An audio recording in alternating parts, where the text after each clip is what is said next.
नमस्कार दोस्तों, स्वागत है आप सभी का एक बार फिर से। दोस्तों, साल 2024 में सावन का महीना कब है? इसमें कितने सोमवार पड़ेंगे? सावन की समाप्ति कब होगी? सावन में व्रत का पालन कैसे करें? व्रत में कौन सी चीज नहीं खानी चाहिए? जान ले सब कुछ आज के इस वीडियो में। दोस्तों, सावन का महीना शिव भक्तों के लिए प्यार की सौगात लेकर आता है। यही वह महीना है जिसे हम प्यार का महीना कहते हैं। शिव भक्त बड़े जोर शोर से सावन के महीने का बड़ी ही बेसब्री से इंतजार करते हैं। सावन में भगवान शिवा धरती पर आकर अपने हर भक्त के घर में वास करते हैं। सच्ची भक्ति करने पर धन धान्य से घर घर देते हैं। सावन का हर एक दिन बहुत ही शुभ माना जाता है। हर दिन पवित्र होता है। हर दिन भगवान शिवा की पूजा की जाती है। लेकिन सोमवार के व्रत की बात ही कुछ और होती है। सावन के बारे में हर बात बताने से पहले आपसे रिक्वेस्ट करते हैं कि वीडियो को लाइक जरूर करेगा, दोस्तों को शेयर कर दीजिएगा और आपने अभी तक चैनल को सब्सक्राइब नहीं कर दिया है तो चैनल को सब्सक्राइब करके बेल आइकॉन जरूर दबाएगा।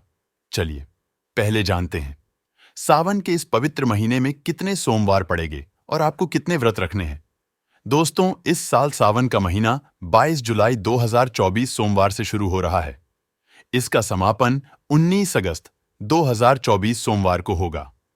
साल 2024 में सावन की शुरुआत और समाप्ति दोनों ही सोमवार से हो रही है, जिससे इसका महत्व दोगुना हो गया है। इस बार सावन 2024 में 5 सोमवार और 4 मंगला गौरी व्रत आएंगे। दोस्तों, पहला सावन सोमवार का व्रत 22 जुलाई को रखा जाएगा। दूसरे सोमवार का व्रत 29 जुलाई को रखा जाएगा। तीसरे सावन सोमवार का व्रत 5 अगस्त को रखा जाएगा। चौथा सावन सोमवार का व्रत 12 अगस्त को रखा जाएगा और 5वां सोमवार का व्रत 19 अगस्त 2024 को रखा जाएगा। दोस्तों, भगवान भोलेनाथ आपके घर में स्थायी रूप से वास करने वाले हैं, तो ऐसे में दिल खोलकर भगवान शिव की उपासना और भक्ति में लग जाए।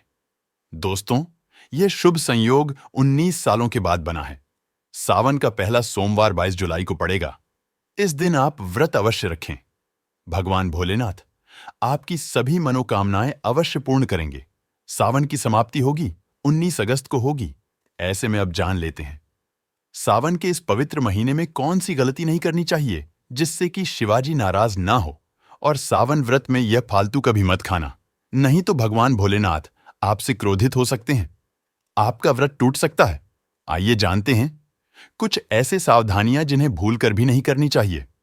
नंबर 1, शास्त्रों में बताया गया है कि व्रतधारी को उधार मांगकर फल आदि नहीं खाना चाहिए। इससे पाप लगता है और व्रत अधूरा रह जाता है। सोमवार का व्रत हो या कोई और व्रत में पड़ोसियों से मांगकर फल वगैरह खाना नहीं चाहिए। व्रत में उधार मांगकर खाने से व्यक्ति का व्रत झूठा हो जाता है। ईश्वर की शरण में आने पर व्यक्ति को झूठ नहीं बोलना चाहिए, कर्ज नहीं लेना चाहिए, चुगली आदि नहीं करनी चाहिए, उधर मांगकर भी खाना नहीं चाहिए। अगर व्रत के दौरान आपको कोई अपनी मर्जी से खाने के लिए कुछ देता है तो उसे आप खा सकते हैं, लेकिन व्रत में कम से कम उधार मांगकर फल आदि खाना नहीं चाहिए। इससे पाप लगता है और व्यक्ति की पवित्रता भंग हो जाती है। नंबर 2, सोमवार का व्रत हो या सावन का व्रत, आपको नाशपाती नहीं खाना चाहिए। दरअसल इस फल का नाम नाशपाती यानी नाश करने वाला होता है, इसलिए इस फल को व्रत में नहीं खाना चाहिए। व्रत आदि को छोड़कर किसी और दिन आप इसे खा सकते हैं, लेकिन जिस दिन आपका व्रत हो उस दिन नाशपाती का सेवन बिल्कुल नहीं करना चाहिए और भगवान को भी नाशपाती नहीं चढ़ाना चाहिए। नंबर 3, कभी कुत्तू या सिंघाड़े का आटा खाने से भी आपका व्रत टूट सकता है। दोस्तों, लंबे समय से रखा हुआ आटा आपका व्रत भंग कर सकता है। दरअसल पुराने आटे में घुन कीड़े पड़ जाते हैं जो ठीक तरह से दिखाई भी नहीं देते। ऐसा आटा खाने पर दरअसल आप मांस का सेवन करते हैं और व्रत में कीड़े खाना घोर पाप के बराबर माना गया है। आपका व्रत इससे भंग हो जाता है। व्रत में ताजा आटा खाना चाहिए। लंबे समय से रखे हुए आटे में कीड़े पड़ जाते हैं तो ऐसा कभी ना करें। व्रत हमेशा शुद्धता में ही रखना चाहिए। सावन का महीना बड़ा ही पवित्र महीना माना गया है, इसलिए यह 5 चीजें भगवान शंकर के पास कभी ना रखें। जानते हैं उनके बारे में। नंबर 1, जहां शिवलिंग रखा हो या महादेव की कोई भी प्रतिमा हो, वहां पर भूलकर भी जूते चप्पल लेकर जाना नहीं चाहिए। जरा सोचिए, जब आपके कमरे में कोई चप्पल लेकर प्रवेश करता है तो आपको कितना क्रोध आता है। तो इसी कारण महादेव भी आपसे नाराज हो जाते हैं और आपको मिलने वाला फल नष्ट हो जाता है। ऐसे में हमेशा मंदिर में नंगे पांव ही प्रवेश करें, क्योंकि चमड़े की चप्पल हमेशा अशुद्ध रहती है। इससे देव शक्ति नाराज होती है। नंबर 2, अक्सर महिलाओं को मासिक धर्म आ जाता है और वह बिना किसी को बताए पूजा पाठ कर लेती है, जो कि शास्त्रों में वर्जित माना गया है। इस समय महिलाओं को जानकर भी अनजान नहीं बनना चाहिए। अगर आपको मासिक पीड़ा है तो घर के मंदिर में या बाहर के मंदिर में प्रवेश नहीं करना चाहिए। इससे देव शक्तियां नाराज होकर आपसे क्रोधित हो सकती हैं। ऐसे समय में शिवलिंग को छूना घोर पाप के बराबर माना गया है। जरा सोचिए, ऐसी अवस्था में जब खुद महिला को बुरा लगता है तो ईश्वर को कितना बुरा लगेगा। इसलिए महिलाओं को ऐसी अवस्था में मंदिर या यात्रा में जाना, घर में पूजा पाठ करना, भगवान की प्रतिमा को छूना या तुलसी में पानी भी नहीं डालना चाहिए। तुलसी का पौधा भी इससे सूख जाता है। जब देवी शक्तियां नाराज होती है तो लाजमी है कि घर में कंगाली और गरीबी आने लगती है। लड़ाई झगड़े होने लगते हैं, तो ऐसा कभी मत करना। नंबर 3, शास्त्रों में बताया गया है कि जहां होता है शिवलिंग, वहां पर सभी देवी शक्तियां सक्रिय रहती है। जिसके घर में शिवलिंग होता है वह व्यक्ति महादेव की कृपा सदैव पा लेता है। वास्तु शास्त्र के अनुसार शिवलिंग से हर वक्त ऊर्जा का संचार होता रहता है। इसलिए शिवलिंग पर जल धारा हमेशा होनी चाहिए, जो ऊर्जा को शांत रखती है। कुछ लोग अपने घर में शिवलिंग तो रख लेते हैं, लेकिन वह कभी हफ्ते में एक बार जल चढ़ाते हैं, जो कि बिल्कुल भी अच्छा नहीं माना जाता है। अगर आप जल नहीं चढ़ा सकते तो आप अपने घर में शिवलिंग कभी स्थापित ना करें। ऐसा गरुड़ पुराण में बताया गया है। इससे उल्टा घर में विनाश होता है। नंबर 4, शास्त्रों में बताया गया है कि तुलसी और महादेव का बैर माना गया है। इसी कारण तुलसी में शिवलिंग और गणेश की प्रतिमा को नहीं रखा जाता। कई लोग जाने अनजाने में शिवलिंग को तुलसी में रख देते हैं और घर में परेशानी आना शुरू हो जाती है। इससे महाशक्तियां क्रोधित हो जाती है, तो शिवलिंग पर तुलसी पत्र भी नहीं चढ़ाना चाहिए। तुलसी में और शिवलिंग में कुछ दूरी होनी चाहिए। नंबर 5, घर का मंदिर हो या बाहर का मंदिर, किसी भी मंदिर में ऐसे व्यक्ति को प्रवेश नहीं करना चाहिए जिसने स्त्री प्रसंग अर्थात संभोग किया हो या उसने मांस खाया हो। अगर आप शारीरिक रूप से गंदे हैं तो मंदिर के आसपास भी नहीं जाना चाहिए। घर के बने मंदिर पर कोई कपड़ा आदि डाल देना चाहिए। जरा आप ही सोचिए कि आप मांस खाकर या स्त्री के साथ शारीरिक संबंध बनाकर भगवान के पास जाएंगे और क्या वह आपसे प्रसन्न होंगे? बिल्कुल भी नहीं। वह आपसे क्रोधित हो सकते हैं, आपसे नाराज हो जाएंगे। शास्त्रों में इसे घोर पाप माना गया है। इससे व्यक्ति नरक में जाता है। ऐसा दुष्ट स्वभाव मनुष्य के बर्बादी का कारण माना गया है, तो ऐसा बिल्कुल ना करें। ईश्वर के सामने हमेशा नहा धोकर मन पवित्र लेकर ही जाना चाहिए। इससे सभी शक्तियां आपसे प्रसन्न रहती हैं। दोस्तों, सावन के महीने में महादेव को ऐसे बेलपत्र कभी मत चढ़ाना। इसे बहुत ही अशुभ माना जाता है। दोस्तों, पौराणिक मान्यताओं के अनुसार बेलपत्र चढ़ाने से शिव जी का मस्तक शीतल रहता है। बेलपत्र से भगवान शिव की पूजा करने से दरिद्रता दूर होती है। व्यक्ति सौभाग्यशाली बनता है। इससे हनुमान जी भी प्रसन्न हो जाते हैं, क्योंकि वे शिव के ही अवतार हैं और इस बात को शायद ही कोई जानता हो। दोस्तों, अब आप यह जान लें कि बेलपत्र का उपयोग और इसके लाभ कैसे मिलते हैं। नंबर 1, तीनों लोकों में जितने तीर्थ स्थल प्रसिद्ध हैं, वे सभी तीर्थ स्थल बेलपत्र की मूल भाग में स्थित माने जाते हैं। इस बात को शायद ही कोई जानता हो। नंबर 2, अगर बेल का वृक्ष घर के बीचों बीच या पूर्व दिशा में लगा हो तो घर में धन धान्य की कभी कमी नहीं रहती और परिजन खुशहाल रहते हैं। नंबर 3, जो व्यक्ति बेल के वृक्ष के मूल भाग की गंध पुष्प आदि से पूजा अर्चना करता है, उसे मृत्यु के पश्चात शिवलोक की प्राप्ति होती है। अब जानते हैं बेलपत्र से जुड़ी और कुछ खास बातें। दोस्तों, चतुर्थी, अष्टमी, नवमी, चतुर्दशी और अमावस्या, इन तिथियों के साथ ही संक्रांति के समय और सोमवार को बेलपत्र नहीं तोड़ना चाहिए। पूजा से एक दिन पहले ही बेलपत्र तोड़कर रख ले। दोस्तों, बेलपत्र कभी अशुद्ध नहीं होता। अगर आपको पूजा के लिए नया बेलपत्र नहीं मिल रहा है तो आप किसी दूसरे के चढ़ाए हुए बेलपत्र को स्वच्छ जल से धोकर भगवान शिव को अर्पित कर सकते हैं। बेलपत्र में कम से कम 3 पत्तियां होनी चाहिए। कटी फटी पत्तियों का बेलपत्र भगवान शिव को गलती से भी अर्पित मत करना। कटी फटी पत्तियों को अर्पित करने से शिव का अपमान माना जाता है और इसीलिए बेलपत्र की पत्तियां एकदम साफ होनी चाहिए।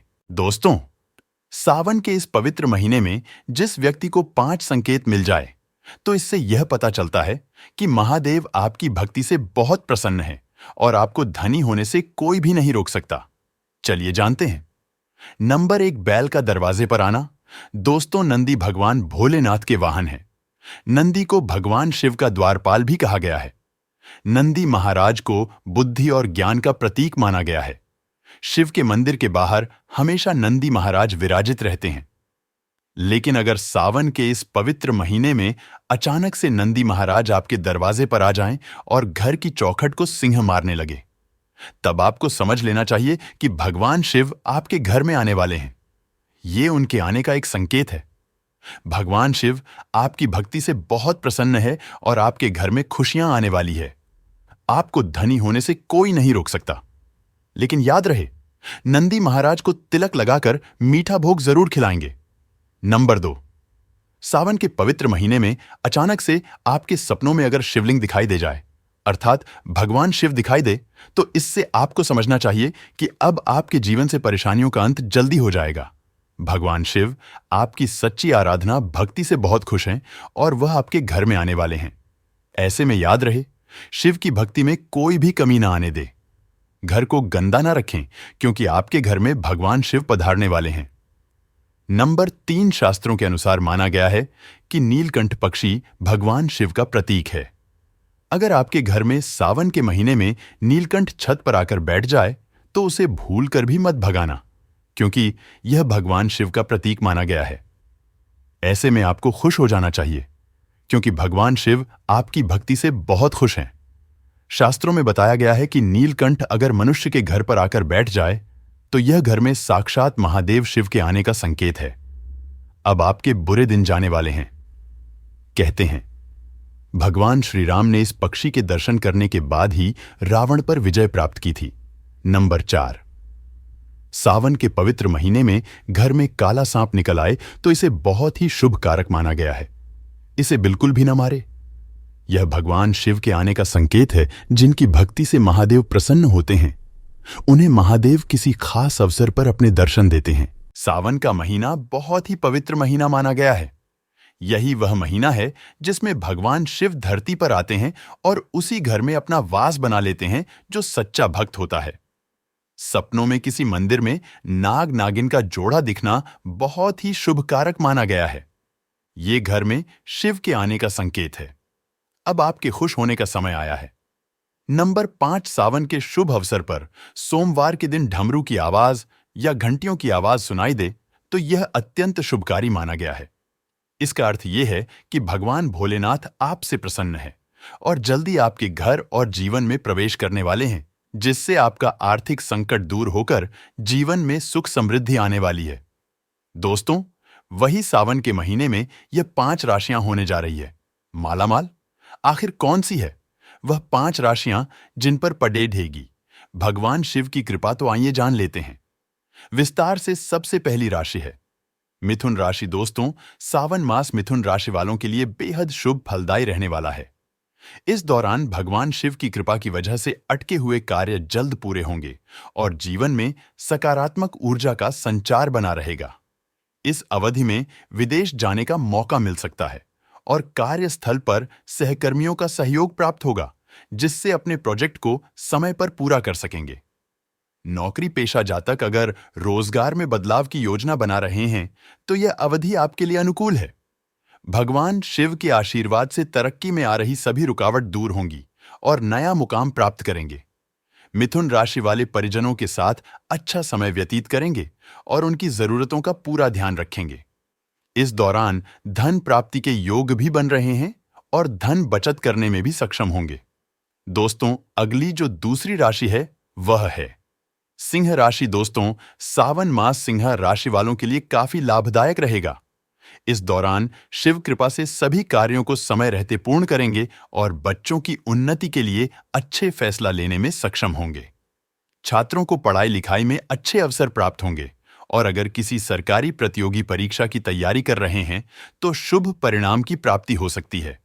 भगवान महादेव की वजह से सिंह राशि वालों के लिए उत्तम धन लाभ के योग बन रहे हैं और संपत्ति से भी लाभ मिल सकता है। व्यापारी इस अवधि में नई योजनाओं को लागू करेंगे जिससे अच्छा धन लाभ होगा। भाग्य का साथ मिलने से अटके हुए सरकारी कार्य भी पूरे होंगे और किसी संपत्ति व वाहन खरीदने की इच्छा भी पूरी होगी। अगली तीसरी राशि है तुला राशि। दोस्तों, ये महीना बेहद फायदेमंद रहने वाला है। इस दौरान भगवान शिव की कृपा से जो अधूरी इच्छाएं थीं, वह धीरे धीरे पूरी होने लगेगी और कार्य बनते नजर आएंगे। वहीं नौकरी पेशा जातकों को तरक्की के कई अवसर मिलेंगे और अधिकारियों की मदद से कार्य क्षेत्र में पद व प्रभाव में बढ़ोतरी होगी। इस दौरान मन में धार्मिक विचार आएंगे और सावन में पूजा पाठ जैसे कार्यों में मन लगेगा। कारोबार में अच्छी उन्नति होगी और धन लाभ के विशेष संयुक्त बनेंगे। तुला राशि वालों को ससुराल पक्ष का पूरा सहयोग मिलेगा और मन में अच्छे विचार रखेंगे और महादेव से सभी का भला करने की कामना करेंगे। सावन मास में तुला राशि वालों के मित्र मदद के लिए तैयार रहेंगे, जिसकी वजह से आपके कई कार्य पूरे होंगे। तुला राशि वालों के बच्चे भी उन्नति करेंगे, जिससे मन प्रसन्न रहेगा और परिवार में सुख समृद्धि बनी रहेगी। अगली राशि है धनु राशि। दोस्तों, सावन मास में धनु राशि वाले भगवान शिव की कृपा से जीवन में सकारात्मक की वृद्धि का अनुभव करेंगे। इस दौरान धन लाभ के नए स्रोत मिलेंगे और पैतृक संपत्ति से भी फायदे के योग बन रहे हैं।